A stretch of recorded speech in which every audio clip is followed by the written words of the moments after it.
The helicopter showed up first as a tremor in the glass. Coffee rippled in Dr. Milton Cade's novelty mug. Dust drifted in the sun, slicing across his office. He kept reading glasses slipping down his nose, lips pressed tight around words that had already judged her. Dr. Mercer. He did not look up. This is the third deviation in 6 weeks. Quinn Mercer stood at ease. Hands loose, shoulders square, neutral face. The quiet in her posture made the room feel smaller. You opened a chest in the ER without cardiothoracic backup. No attending consulted, no authorization. You understand what that means for this hospital. The patient had tamponade. Her voice was level. Waiting 12 minutes would have killed him. That assessment is not yours to make. Cade set the report down slow and careful, like anything faster might crack something. The mug said safety first in a bright blue font. He seemed to notice it at the same time she did and pivoted his eyes away. We operate by protocol for a reason. He is alive, Quinn said. That is not the point. Cade took off his glasses and placed them beside the stack. Structure keeps people safe. Patients, staff, our capability as an institution. When you ignore it, you make us vulnerable. Her left hand brushed her right forearm. The cuff rode up. A thin black tattoo peeked out. A compass rose curled around the caduceus, north recorded in ink. Cade watched her hand and then looked back at the papers. Your surgical privileges are suspended for 2 weeks pending review. You will work clinical only. Basic suturing, standard ER care. Quinn nodded once, clean, economical. Do you have anything to say? No, sir. He waited as if silence might turn into protest. It did not. His jaw tightened just a fraction. He liked it better when young doctors made a scene. It justified the reprimand. You are dismissed. She left without slamming the door. Her face stayed blank until the hallway swallowed her. Then a brief tightening at the hinge of her jaw, the smallest correction in a drifting course. The locker room was empty. Steel benches, blue lockers, the smell of detergent and worn rubber. She opened the door with her name stenciled in black and pulled a jacket from the hook. The sleeve rode up again, compass and serpent on pale skin, the ink a quiet declaration that never raised its voice. Dr. Mercer. Maya Chen filled the doorway with a tablet under her arm and hair jammed behind one ear. Second year. Quick eyes that did not miss much. I heard Maya said, about the suspension. News moves fast. So do you. Maya's mouth made a line. CT is still dead. If we catch a pileup this morning, we are flying blind. Quinn zipped the jacket. Not my problem for 2 weeks. Right. Maya's gaze flicked to the tattoo. That is Navy. Quinn pulled the sleeve down. Long time ago. How long? Quinn gave her nothing. Maya studied her a beat. She was good at reading people, and Quinn knew she knew it. We will manage, Maya said. Unless it gets weird. It always gets weird. Quinn closed the locker. The echo was an empty hallway kind of sound. The ocean was a gray sheet with a seam of white where it met the shore. Quinn ran along hard-packed sand where the tide had fallen back, shoes whispering breath steady. 4 in, hold 4, 4 out, hold 4, breath in a square. The fog hung low and salted her lips. Kelp brushed her ankles like a rope. Far out, a fishing boat tolled its bell. The memory did not knock. It arrived complete. A canvas-walled hospital in Kandahar. Generator hum a constant floor under everything. A child's blood warmed through gloves. Lacerations where there should be smooth tissue. Her hands as calm as a flat sea. Then the voice crisp and close, ordering evacuation. 5 minutes. The mortar threat moving like weather. She refused. Her sutures were halfway. She could not move the girl. The lights went black. The backup should have kicked. It did not. She worked by headlamp, past fear and past time, and when everything returned, the world was smaller by one life. Quinn willed the image to the horizon and watched it go. 4 in, hold 4, 4 out, hold 4. Her pulse slid back into the groove she trusted. At Seacliff Regional, someone shouted down a corridor that was already full. The morning commuters had played roulette with black ice and lost. 20 cars, 2 trucks.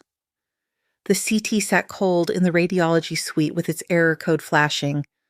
Maya triaged in a voice so calm it froze panic.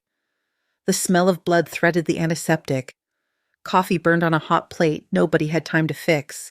40 miles north, NAS Pelican Bay woke to a fireball. The destroyer's belly had lit like a struck match. Shrapnel seeded the lower decks. The base hospital had 2 operating rooms and courage. It did not have capacity. Chief Petty Officer Eli Garner stood with the radio biting his palm. He knew the shape of this day before the reports finished coming in. Static, voices too fast, the words artery and fragments and we need help. A memory slid into place. Not a date, a face. A surgeon on a hospital ship who moved like a scalpel through noise. He said her name into the radio and into his phone, and both signals went hunting. Quinn's phone vibrated on her kitchen table. Unknown number. She watched it ring for a count of 3 and let habit win. Mercer. This is Captain Dana Rios, Naval Medical Corps. The voice carried authority built on hours that never make it into the reports. We have a situation at Pelican Bay. Training accident. 12 casualties. 3 critical. We need a surgeon with combat vascular experience. I am on civilian status, suspended from surgical privileges. I am aware. A breath. The pressure in the space between the words dropped a degree. I am asking as a courtesy before I make it an order. You cannot order me. Quinn. The tone shifted, not softer, closer. You have done this exact extraction more times than anyone within 200 miles. We have a 19-year-old with a fragment flirting with his subclavian. Our base surgeon has done 2. Both died. We do not have time. Quinn looked out past her window where the sea kept its own counsel. No. Silence arrived and sat down between them. It lasted 2 long seconds. Kandahar was not your failure, Rios said. The generator was sabotaged. The report is declassified. You were used. The call ended. Her thumb had done it. She placed the phone face down as if the table might climb up and snatch it back. The tremor started in her fingers and then walked up her forearms. She watched it like a scientist watches weather. 4 in. Hold 4. 4 out. Hold 4. The tremor faded. The room stopped leaning. The phone rang again, different number, local. Cade, she said. Captain Rios called me, he answered. His clipped certainty from the office was gone, the edges sanded by something that sounded like doubt. She is requesting a federal override. She says lives depend on you, that you have unique training. Do you believe her? I do not know what to believe. He exhaled. The sound was human. If you are reinstated for this emergency, will you work inside the system? I will do what the patients need. That is not an answer. It is the only one that matters. She ended the call and picked up her shoes. The apartment felt too small, the morning too loud. She ran again this time without counting, this time until the burn behind her ribs burned clean. When she turned back toward Seacliff, the fog had thinned. The water was steel with a strip of sunlight laid across it. A low thrum approached from the north. The sound was not a memory. It thickened the air and pressed sand flat. The Seahawk slid into view, gray on gray, moving on a line drawn by urgency. It flared over the beach and came down hard enough to lift spirals of grit. Rotor wash pinned her hair to her skull and flattened her shirt to her spine. The machine smell cut through salt. The side door rolled back. A figure in khaki stepped down and braced against the wind. Captain Rios walked toward her. She was tall and composed with the kind of tired that does not touch posture. She stopped 3 feet away and raised a tablet. The live feed showed a boy whose chest was wrapped in red. Monitors pulled him toward the edge. Hands pressed hard on a wound at the shoulder. Numbers drifted wrong. Seaman Tyler Brooks Rios said, 19, fragment against the subclavian, 1 bad move and he empties out. Quinn's eyes tracked the angles out of reflex. Entry, trajectory, distance to the vertebral branch, potential for graft. The plan sketched itself in the space her breath occupied. Vascular loops, proximal and distal control, extraction following the original path, proline ready. Fogarty optional. Cell saver if it behaves. If I go, she said we do it my way in the room. Silence when I say silence. No one moves unless asked. Rios nodded once. Understood. I'm not promising anything about your system. I'm not asking you to. Behind Rios, the rotors kept the air in motion. Quinn looked down at her hands, steady, no tremor. The compass on her forearm peered from under her sleeve. She turned her wrist until north found the line of the horizon. The helicopter's shadow crossed her feet. It slid up her legs and climbed her torso, a dark oval pulsing with the machine above. She lifted her palm and held it inside the moving dark. The wind pulled at her clothes and filled her ears. She did not step back. She did not step forward. She let the shadow settle on her skin and stay. The crew chief raised a hand. The door waited open to the sea-bright air and the noise that meant work. Quinn looked once at the water. Then she fixed her eyes on the aircraft and took a breath that squared itself into 4. She closed her fingers on the shadow. She moved. Wind beat against Quinn's chest as she climbed into the Seahawk. The cabin smelled like hot metal and antiseptic. A flight medic clipped a harness across her lap and snapped a glove across his wrist. Captain Rios pulled the door shut and signaled forward. The pitch rose. The beach dropped. Sea turned from textured steel to a sheet. Rios handed Quinn a flight suit and a tablet. "Put this on. We are 12 minutes to Pelican Bay." Quinn pulled the suit over her running clothes. Zipper up Velcro, down cuffs snug. The compass on her forearm flashed, then disappeared. She took the tablet. Vital signs scrolled. Photos. A sketch of a fragment lodged along the curve of a vessel. Notes about blood type. The letters CT unavailable sat in a margin. The base had X-ray and ultrasound.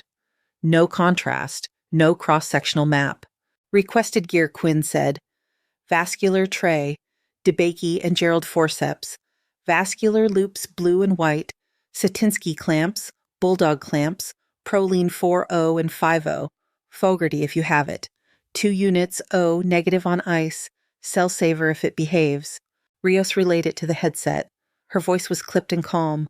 "We will have it waiting," she said. "Cell saver has been temperamental. Power has been spotty in that wing." Quinn did not react. She read the numbers again and let them settle where they needed to settle. "Who is running anesthesia?" "Lieutenant Commander Aram Patel." "Good." Quinn watched the line on the monitor for Tyler Brooks. The pressure dipped and climbed.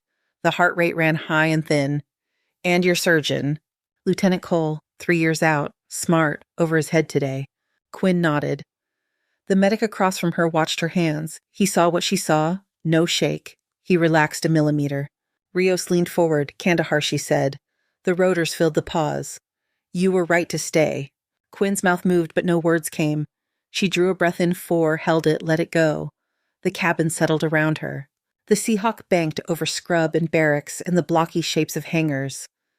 Pelican Bay spread beneath like a diagram. A gray hull at the pier still smoking in the belly.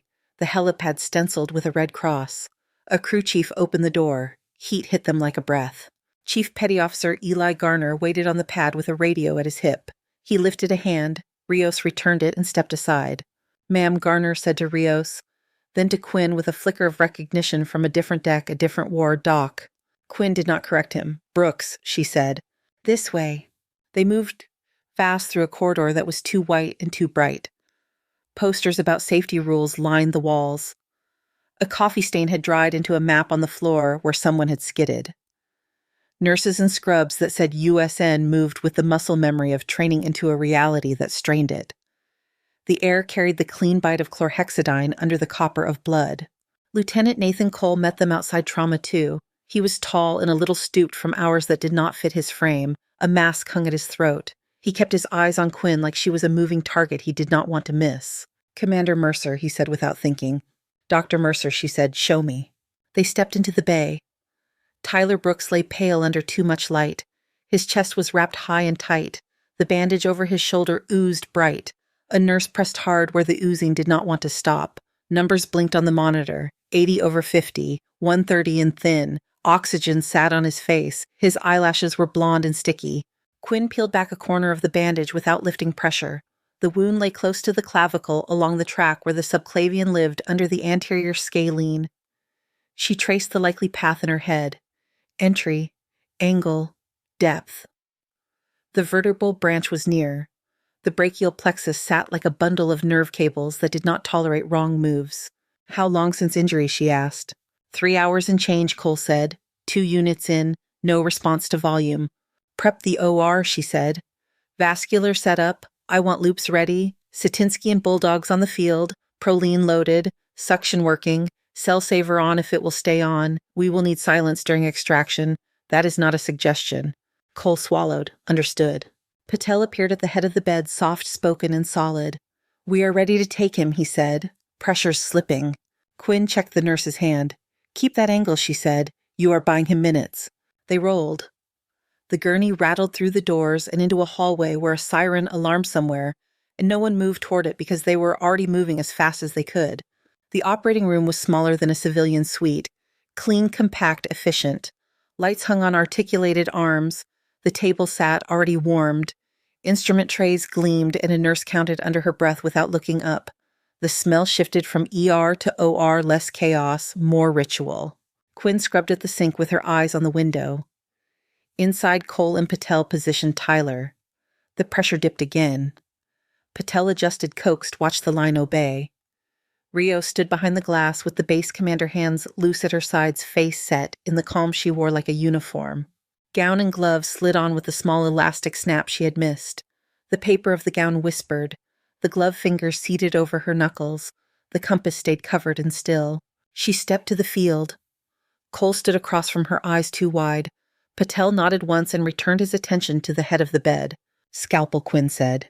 It lay in her hand with a weight that belonged there. She extended the wound to give herself room to see. Blood welled. Not the fountain yet. The kind that warns and waits. Suction. The field cleared. She found the anterior scalene and eased it aside. Muscle opened to show the pale tube of the artery under a layer that looked like silk and lied like glass. The fragment showed itself dark and angular, kissing the vessel wall. A wrong breath would push it through. Loops, she said. Cole handed blue and white. She slid them under proximal and distal, reading with fingertips what her eyes could not get yet. She made the proximal loop snug and felt the tension change. Distal next. She checked the brachial plexus with a touch light enough to be almost not there. No twitch, no movement. Good. Bulldogs. She placed them above and below to bank the vessel. The section between blanched. Flow control bought time the heart would have taken. She made a small window wider with a careful sweep. Retractor, she said, small. A Richardson slid in and lifted tissue just enough. The field steadied. The monitor beeped in a pattern that suggested a limit. Proline 4O loaded. The scrub tech had it ready. She set it beside the field where the hand that needed it later could find it without looking. Everyone, she said, and her voice filled the room without getting louder. I'm extracting now. No movement, no talk. If you breathe, do it like a statue. Patel looked once at her and then at the monitors. He nodded to himself and steadied his hands. Quinn took the fragment with DeBakey forceps. She felt the bite where metal and muscle had married under pressure. She felt the way the tip pressed the arterial wall without puncture. She breathed and counted. 4 in, hold, 4 out, hold. Time moved at a different speed in her chest than in the room. She rotated the fragment a degree to follow its entry. She gave it a pressure that asked instead of forced. The metal shifted. The artery sighed. The shadow around the field pulsed with the beat that did not reach the blanched section. A sound rose from the monitor. The pressure slumped. The tone went thin and high.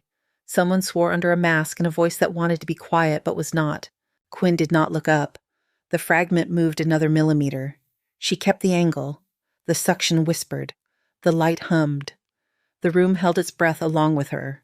Patel said nothing, but she felt him tighten the world at the head of the bed.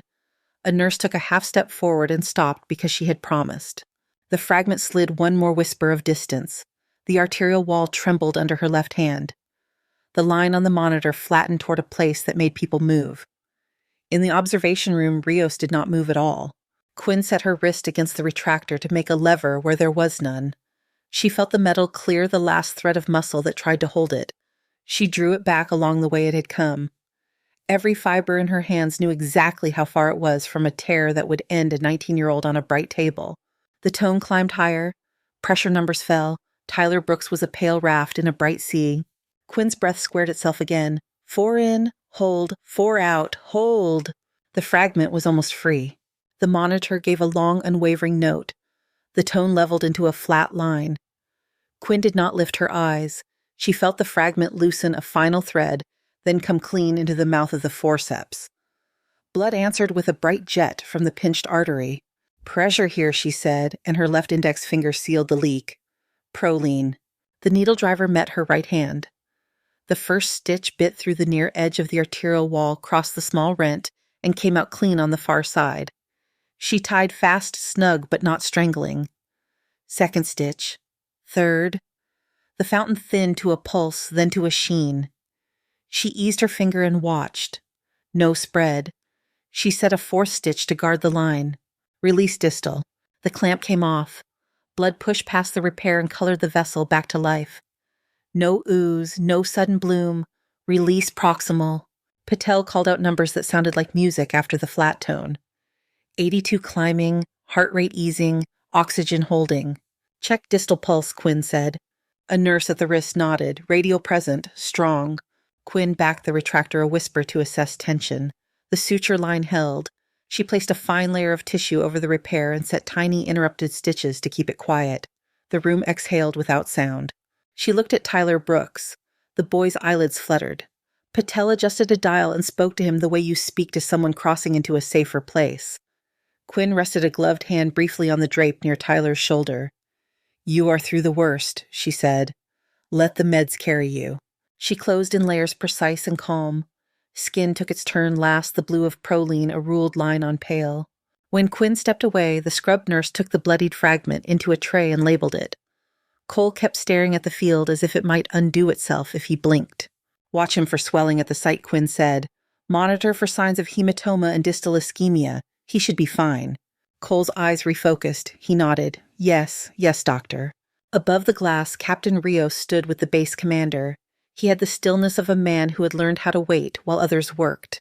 He watched Quinn scrub out, watched her look through the window once more at Tyler, watched her turn already toward the next chart. "Who is she?" he asked without looking away. "The best combat trauma surgeon I ever had," Rios said. The words had no polish to them. They were simple weight. Quinn dried her hands. The paper towel rasped. The sink water ran pink and then clear. She looked down as the last trace spiraled away.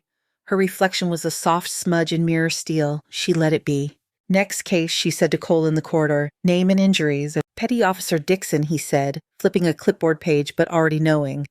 "Abdominal trauma. Ultrasound shows fluid. Blood pressure unstable.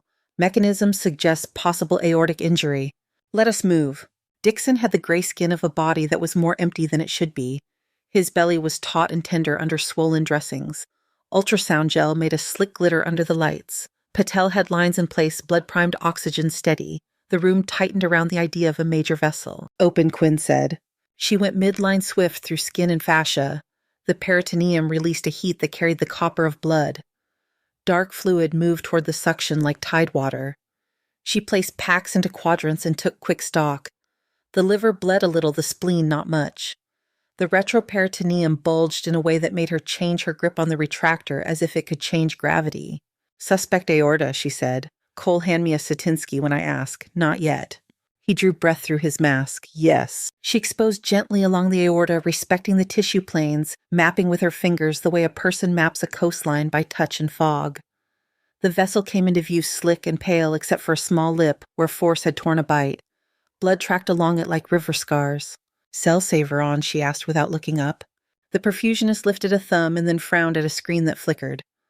"Online, but I am seeing dip." "Keep it honest," she said. "We will not count on it." She lifted the aorta with a soft-jawed clamp to let her see the tear. It was not a punch-out. It was a laceration that obeyed an edge.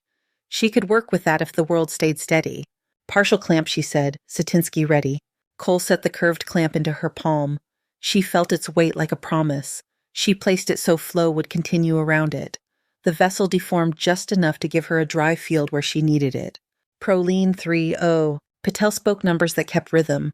The nurse handed blood. The suction drew a continuous thread into its throat. The room was a metronome with people inside it. Quinn set interrupted stitches along the tear, taking small bites and setting each knot with a pressure that lived between firm and cruel. Cole held the retractor without shaking. Sweat ticked along his hairline. He was learning the part of surgery that no book teaches. The feeling through instrument steel when tissue says yes. "See," Quinn said quietly without looking away, "how the edge holds memory. Not mushy. It wants to come back to itself. That tells you this is a primary repair. If it frayed, we would think about a patch or a graft." He nodded. "I feel it." "Good. Feel it so you never forget it." She tied the last stitch.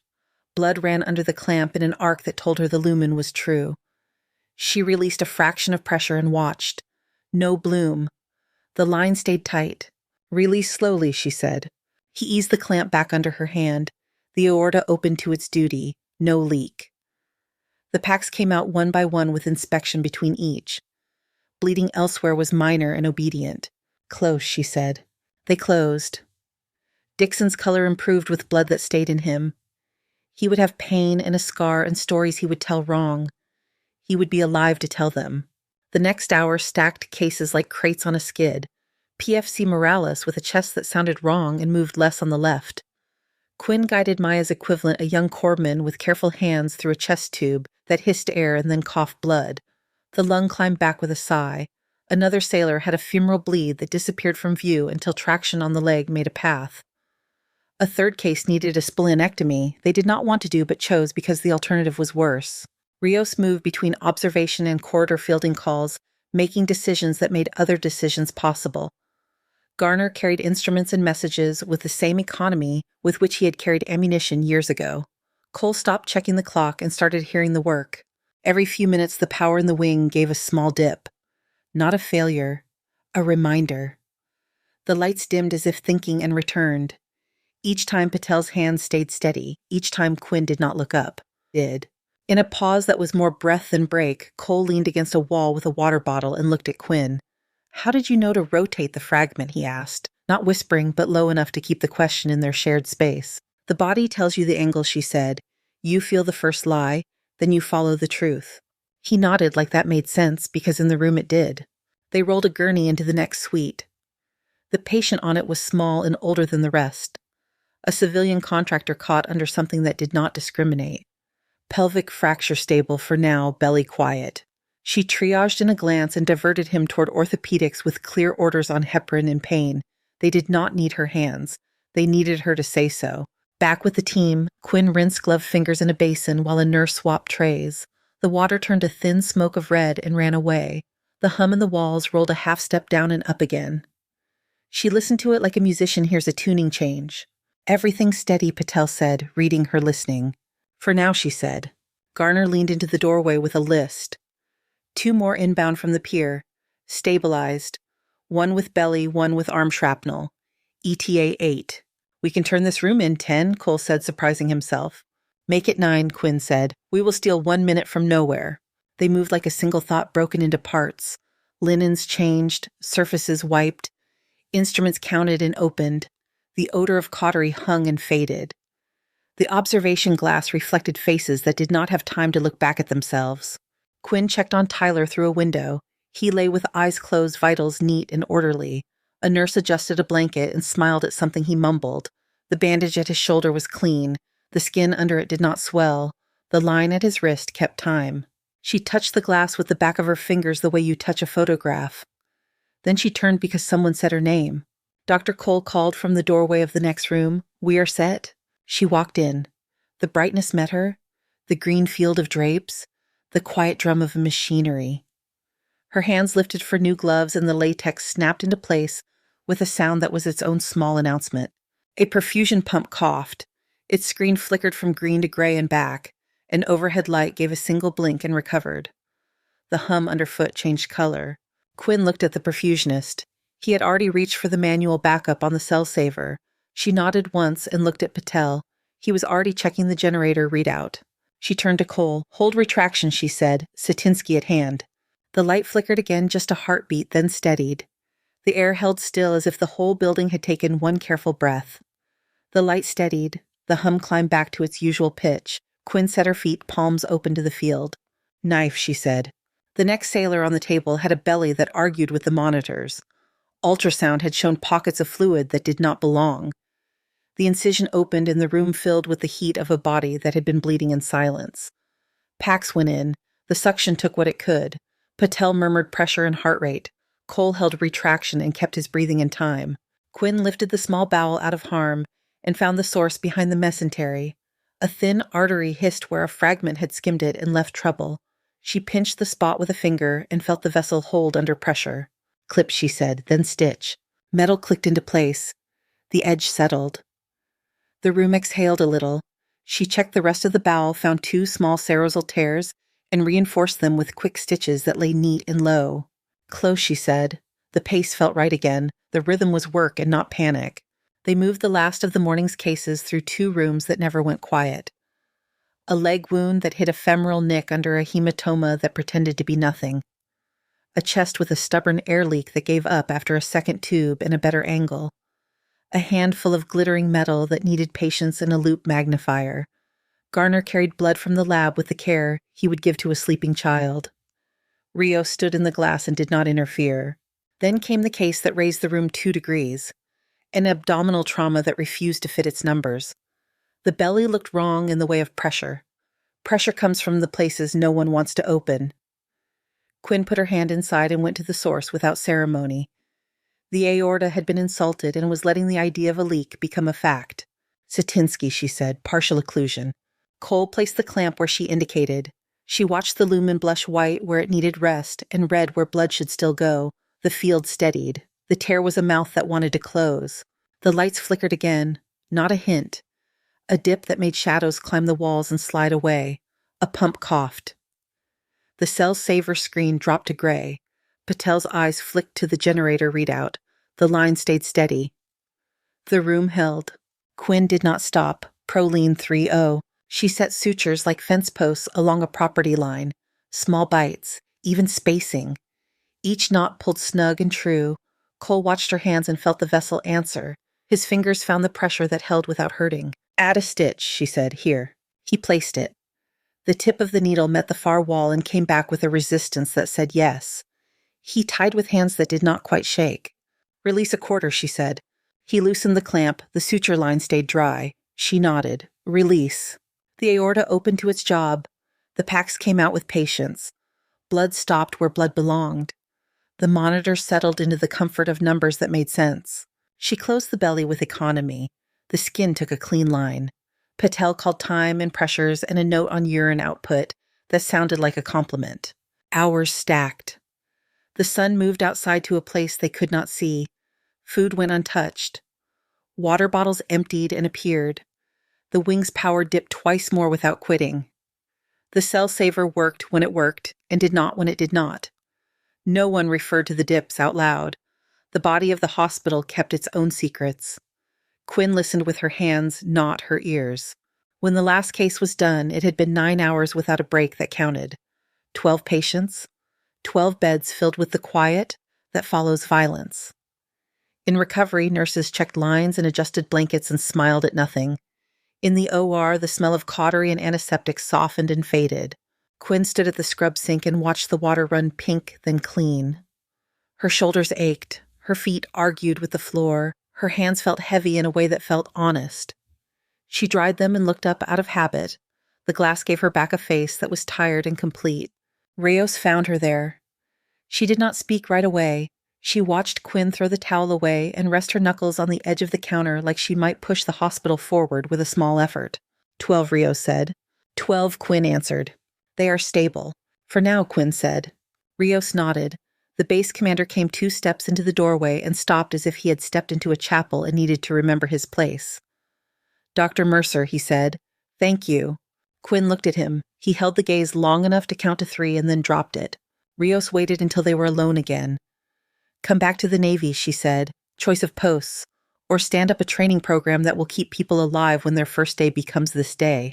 Quinn leaned her palms on the counter and watched her hands. The compass under the cuff was a shadow she could feel even when she could not see it. She looked up. I will not put myself back in a system that burned me to protect a secret, she said. Not without trust that does not shift with the wind. You would have it, Rios said. From me, from the people now in place. Quinn drew a breath and let it go. Thank you, she said. Not today. Rios did not argue. Then let me get you home. The Seahawk lifted into a sky that had washed itself clean. The coastline unrolled in a long line of blue and brown. Quinn sat, with her eyes closed, not sleeping, breathing squares into a cabin that hummed. The helicopter set down on the same beach where it had found her. The crew chief opened the door. Wind threw spray across the sand. Rios stepped down behind her. Whatever you decide Rios said today mattered. Quinn nodded. She did not trust words with a size like that. The walk back across the sand felt longer than it should. The beach had returned to being a place and not a doorway. The rotor noise softened into distance. The shadow left the ground and went after it. Seacliff Regional looked like itself when she went in. The fluorescent lights hummed. The coffee still smelled burned. Someone laughed too loud at the wrong end of the hall. The ER moved on its tracks. Cade's office door was open. He was standing when she stepped inside as if sitting would make him smaller. "Dr. Mercer," he said. "Dr. Cade," she said. He did not sit. He looked like he had practiced an apology and then forgotten the lines. "I read your record," he said. "Captain Rios sent it with authorization." He swallowed. The sound was not elegant. "I owe you one apology for not asking, another for not listening, and another for suspending you for doing the thing that kept a person alive." Quinn waited. The room gave him back his own words. "I would like you to take the trauma service," he said. "Head of trauma, full surgical privileges, operational control in trauma events. You would answer to me. But inside that domain, you make the calls." He watched her face and tried to read it. She gave him what she had, which was not much. "I want one condition," she said. "When I act against protocol in order to save a life, you trust the decision in the moment. You let me explain after. You let me document after. You do not pull me off a table while a person is still bleeding out to talk about liability." Cade closed his eyes for half a second. He opened them and nodded. "Agreed. I will carry the responsibility," she said. "You will have it," he said. She sat. He sat. The glasses on his desk glinted. The mug that said "Safety First" faced the wall now. He smiled without humor. "You will build something here," he said. "I will try to build what is needed," she said. He stood and offered his hand. She took it. His grip was dry and careful. Outside the ER had a rhythm she liked. Patients arrived. People moved toward them. Decisions became acts. Maya Chen intercepted Quinn with a look that tried to hide relief and failed. "Are you back?" Maya asked. "Back," Quinn said. "Good. CT is still down," Maya said. "We are doing more with less." "We will make less behave," Quinn said. They walked the length of the nurses' station. Charts lived in screens. Monitors chimed. A boy with a bandaged head cried into a blanket while a nurse found a sticker and a calm tone. An older woman sat with her hands around a paper cup and stared at the linoleum like it knew answers. Life took a number and waited. Quinn paused at the board that listed names and locations. Without thinking, she put a finger against the glass where someone had written Trauma 1. It was a pressure she could feel and not see. She took it away. She turned to Maya. "Come to my office at the end of shift," she said. "We have work to outline, sim space, drills, a few rules that serve the room when words do not." Maya's smile reached her eyes. "I will be there." Quinn left the station and went to the locker room. She opened her door and pulled the jacket from the hook. She rolled the sleeve back for a second and looked at the ink. The lines were black and clear. North sat on the same place as it always had. She let the sleeve fall. On her way out, she passed a window with a view down the length of Sea Cliff streets. The ocean cut a line at the end. Light lay on the water like a blade. Her phone buzzed. A short message from Garner, Brooks Stable, family notified. "Thank you." She typed back a simple line that did not pretend at poetry. "Tell him to rest." Quinn pocketed the phone and stepped back into the hum. The hospital kept time. So did she. Quinn sat in her office and let the quiet settle. The window held a strip of ocean and a sky rinsed clean. On the desk lay a stack of printouts that still smelled like toner, a rough sketch of a sim bay, a pen with a bite mark on the cap. The compass under her sleeve warmed against her skin. Her phone buzzed. The screen lit with a name she knew. Rios. Earthquake. South Pacific Islands. Thousands injured. Joint Task Force staging. Need surgical team lead for 2 weeks. Are you available? Quinn breathed 4 and held. 4 out held. She looked at the room she had said she would build. She looked at the ocean line that cut the far edge of the glass. Her fingers moved. Available. I will bring 2 residents if approved. Maya Chen. Ben Cooper. Approved. Brief arrives within the hour. Thank you. Quinn put the phone face down and stood. Her body had the ache that came after a good day and not a bad one. She stretched her fingers and felt the stiffness leave in small increments. In the hallway outside the ER moved with a rhythm she could hear without looking. She found Maya at the station with a tablet and a jaw set in concentration. Ben stood beside her, a first year who watched hard and spoke little. Quinn rested a knuckle on the desk to get their eyes without raising her voice. You too, she said. Office. Maya stepped in with a hand still on her tablet. Ben followed and closed the door with the care of a person stepping into a place that mattered. Quinn leaned against the desk. There is a deployment, she said. 2 weeks. Joint Field Hospital, earthquake response. You will see more in days than you would see here in months. It will not be tidy. It will be loud. It will smell like dust, fuel blood, and river water. I want you both on my team. Ben blinked and then found words. Yes, he said. Yes, doctor. Maya nodded once, and it was more than a nod. I am ready, she said. You are never ready, Quinn said without judgment. We prepare anyway. She opened a cabinet and pulled down a faded duffel. The zipper rasped. Inside sat a trauma kit that had seen distance. She laid a tourniquet on the desk, a roll of hemostatic gauze, a compact Doppler. She did not make a list. She did not make a speech. She held the tourniquet in one hand and turned it so the windlass showed. You will feel the leg fight you and then give, she said. You turn until the pulse under your hand is gone. You do not stop a quarter turn before that, because you are afraid of hurting someone. You are already hurting them. You are choosing which pain they get to keep. Ben watched as if he could memorize shape into muscle memory. Maya took the hemostatic gauze and unrolled 2 inches to feel its grit.